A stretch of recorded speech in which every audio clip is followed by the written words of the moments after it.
Bienvenue, chers étudiants, à cette vidéo sur les risques de sécheresse et de désertification. Les risques de sécheresse et de désertification occasionnent des crises humanitaires étendues, entraînant souvent des famines et des conflits armés ainsi que des déplacements de population, des réfugiés dans des pays étrangers ou bien des personnes déplacées dans leur propre pays. Ils affectent la croissance économique et la santé des écosystèmes.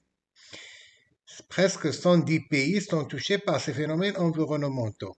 La dégradation des sols diminue la productivité agricole des terres, contrairement à la population mondiale qui, elle, continue à croître. Et cela devient de plus en plus difficile d'assurer une bonne alimentation pour toute l'humanité. La sécheresse et la désertification sont des phénomènes naturels, mais leurs impacts peuvent être minimisés si une bonne gestion de prévention est anticipée par une meilleure gestion des ressources en eau, par la plantation des arbres et par une meilleure protection des sols. Les impacts de ces phénomènes naturels peuvent être aggravés par des activités humaines qui favorisent la dégradation des sols, favorisent la dégradation de la biosphère et surtout celle du climat. Dans un premier temps, nous allons voir les différents aspects de la sécheresse, puis nous développerons la désertification.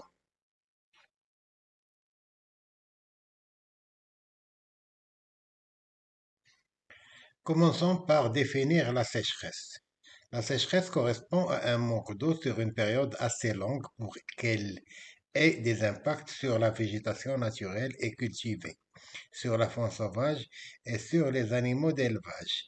Ce manque d'eau peut être épisodiquement naturel, suite à l'alternance de réchauffement et de refroidissement, par exemple l'alternance des périodes glaciaires et interglaciaires, les cycles El Niño, La Niña et ainsi de suite, et peut être amplifié par l'émission humaine de gaz à effet de serre. Ce déficit hydrique fait suite à un déficit pluviométrique sur de longues périodes durant lesquelles les précipitations sont anormalement faibles ou insuffisantes pour maintenir l'humidité du sol et l'hygrométrie normale de l'air. La sécheresse constitue un aspect normal et récurrent du climat. Selon la figuration de la circulation générale de l'air sur la planète et de la circulation de l'humidité de l'air, il se trouve que l'ensemble des pays qui sont dans la zone sur les tropiques du Cancer et du Capricorne sont touchés périodiquement par la sécheresse. Les définitions de la sécheresse varient énormément d'un pays à l'autre. La sécheresse est aussi une notion relative qui reflète l'écart entre la disponibilité de l'eau et la demande en eau de l'homme.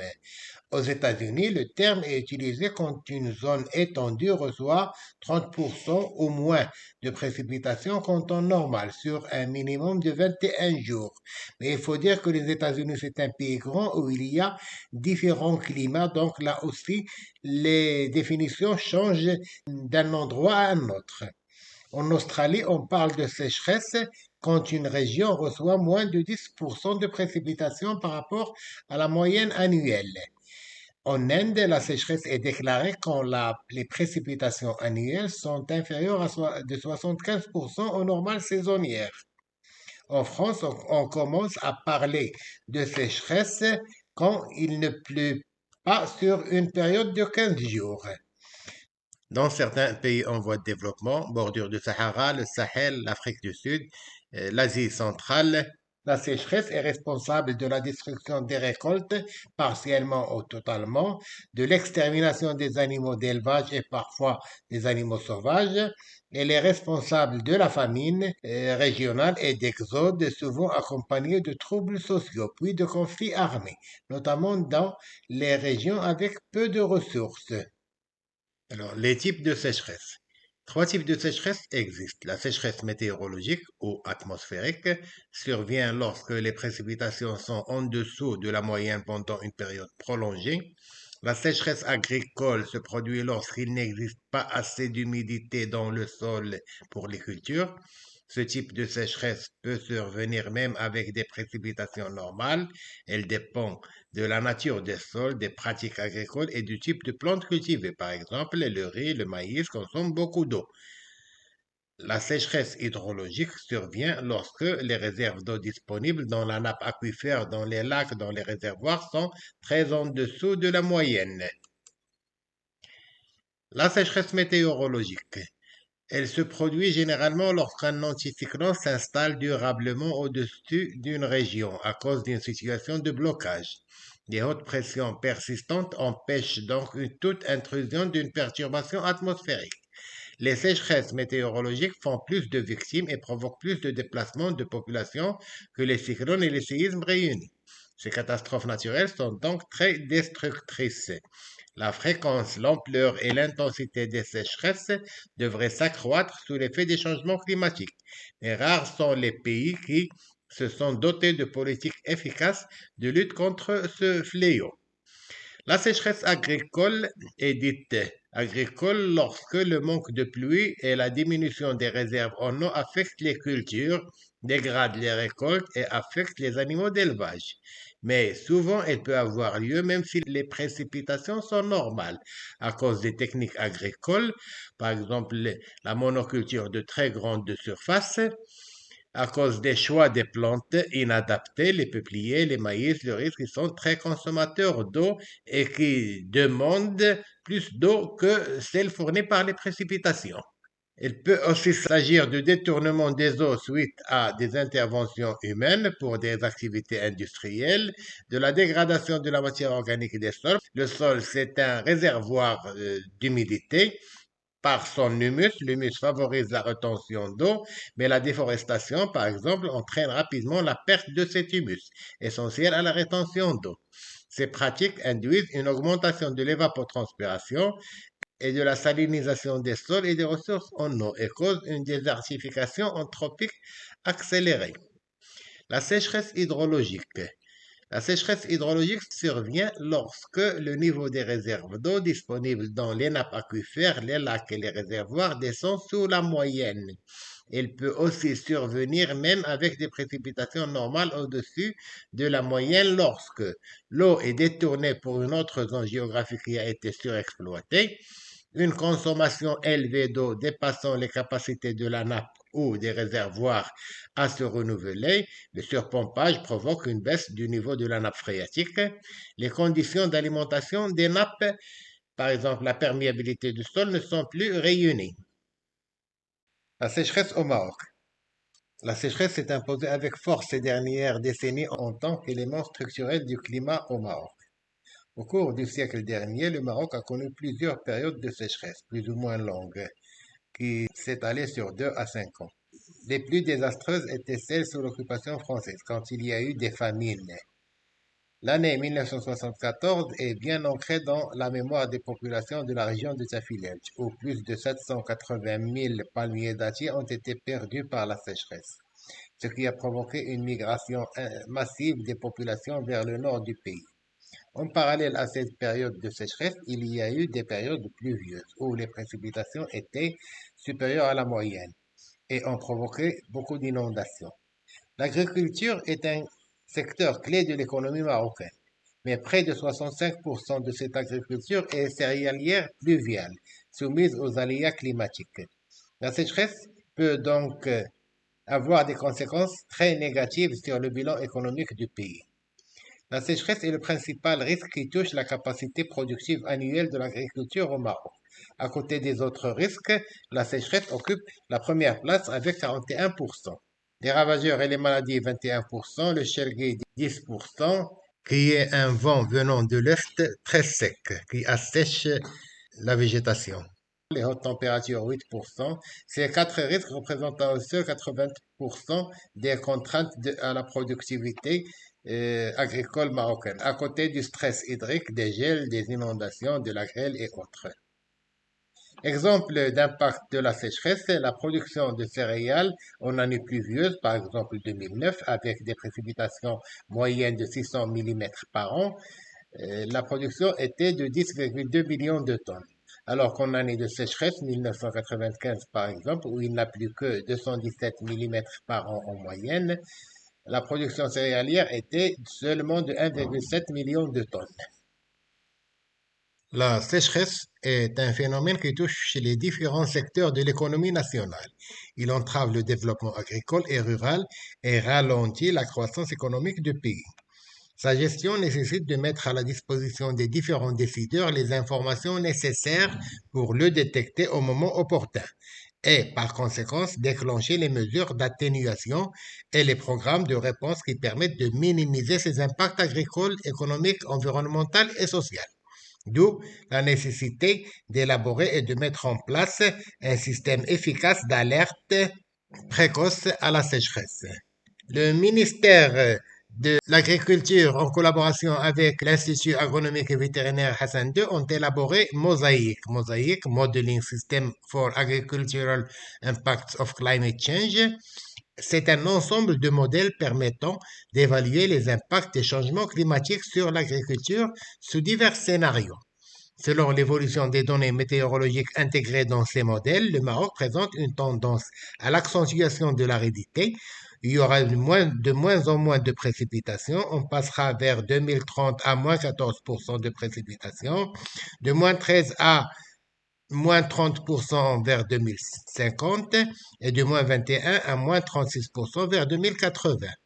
Et la tendance est aussi à l'augmentation de la température. On passera à plus 1,1 à 1,8 degrés Celsius en 2030, plus 2,3 à 2,9 degrés Celsius en 2050 et plus de 3,2 degrés Celsius à 4,1 degrés Celsius en 2080, selon les prévisions du Mosaïque. Avec le réchauffement que connaît la planète, l'évolution des données météorologiques sont alarmantes pour le Maroc. Les précipitations ont connu globalement une tendance à la baisse. L'occurrence d'années humides généralisées sur l'ensemble des territoires devient une exception.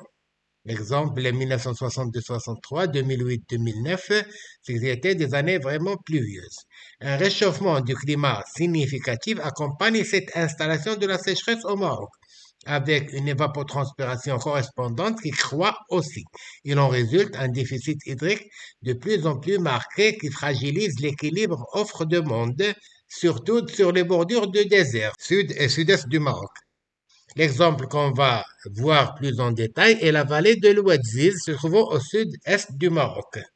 Dans la vallée de l'Ouadziz, l'abandon des systèmes traditionnels d'irrigation qu'on appelle l'Ekhtara et l'interruption des crues naturelles par la construction du barrage Hassan Dakhil au nord de la ville de Rachidia, ces crues qui inondaient la vallée et rechargeaient les aquifères naturels ont eu un impact important sur les ressources en eau. Avec la tendance à la baisse des précipitations annuelles ainsi que la fréquence élevée de périodes de sécheresse attendues dans la perspective du changement climatique, tout ceci contribue à la diminution générale du stockage des eaux souterraines dans la vallée de l'Ouadziz. L'Ouadziz creuse une vallée légèrement encaissée dans le Haut Atlas puis dans les Hamadas et il s'ouvre par la suite sur la plaine du Tafilelt. Une culture stratifiée assez importante est développée dans la vallée sur un sol limoneux. Dans la vallée, il y a 3 strates avec des palmiers, dattiers, puis des arbres fruitiers, oliviers et grenadiers et des cultures maraîchères de légumes et de fruits. Mais sur la plaine du Tafilelt, en aval, il y a seulement 2 strates, le palmier dattier et quelques cultures maraîchères. L'irrigation se pratiquait par submersion des champs au moment des crues, qui apportaient par la même occasion des limons fertilisant des sols avant la construction des barrages. Mais actuellement, la submersion ne se fait que lors des lâchers de barrages, qui se font en fonction de l'abondance de l'eau de stockage dans le barrage. La gestion actuelle des ressources en eau dans la vallée de l'Ouadziz. Les ressources en eau proviennent essentiellement de l'Ouadziz et de la nappe phréatique. L'irrigation s'effectue selon deux modes. Un mode traditionnel, la déviation des eaux de l'oasis par la construction de petites digues et d'un réseau de seguiers en terre. La mobilisation des eaux de la nappe phréatique par un réseau de Htara qui constitue un système ancestral de mobilisation des eaux souterraines. Ce mode traditionnel est basé sur le creusement d'une série de puits alignés qui convergent vers la zone agricole ou vers l'oasis. Chaque série de puits est reliée par une galerie drainante qui achemine l'eau de la nappe phréatique des zones lointaines vers l'oasis. L'arrivée de l'Ahtara est une source de fraîcheur et d'humidité très appréciée par la population. Le deuxième mode d'irrigation est un mode moderne, basé sur les lâchers du barrage Hassan Takhil et sur un réseau de canalisation en maçonnerie, ainsi que sur les pompages de la nappe phréatique. On constate la blancheur qui accompagne les zones d'écoulement de l'eau, ce qui témoigne de la salinisation de l'eau, un des aspects du dérèglement écologique qui touche la vallée. Impact des changements climatiques et des actions anthropiques sur les ressources hydriques. Avec l'accentuation de la ridification, la construction du barrage Hassan Takhil et le surpompage de la nappe phréatique, plusieurs effets se sont fait sentir, des effets d'ordre quantitatif et des effets d'ordre qualitatif. Sur le plan quantitatif, on assiste à la baisse des niveaux piézométriques des nappes et à l'assèchement de plusieurs puits et khattara. Progressivement, le niveau de l'eau s'est abaissé dans les puits avec une baisse très remarquable après la mise en eau du barrage Hassan Dakhel en 1971. En parallèle, on assiste à la baisse des précipitations, très certainement liées au réchauffement climatique. L'effet immédiat est la multiplication des puits et des pompages et la surexploitation anarchique de la nappe phréatique qui ont aggravé la pénurie de l'eau. Le second effet, et qui est plus néfaste, concerne la qualité de l'eau et des sols, qui se manifeste par la salinité de l'eau de plus en plus importante vers l'aval, ainsi que par la salinité des sols, qui devient stérile. On peut donc dire que les sécheresses des dernières décennies ont engendré, avec les actions anthropiques inadéquates, ce qu'on peut qualifier de sécheresse météorologique, hydrologique et agricole. Les systèmes d'exploitation des ressources en eau utilisés actuellement dépassent largement les capacités de ce milieu, ce qui a entraîné un déséquilibre écologique.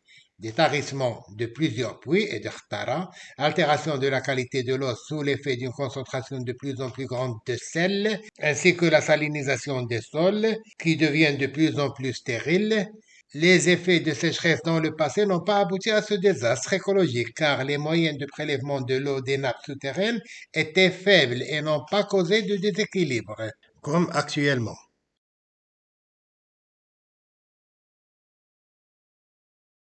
Nous arrivons à la fin de cette vidéo.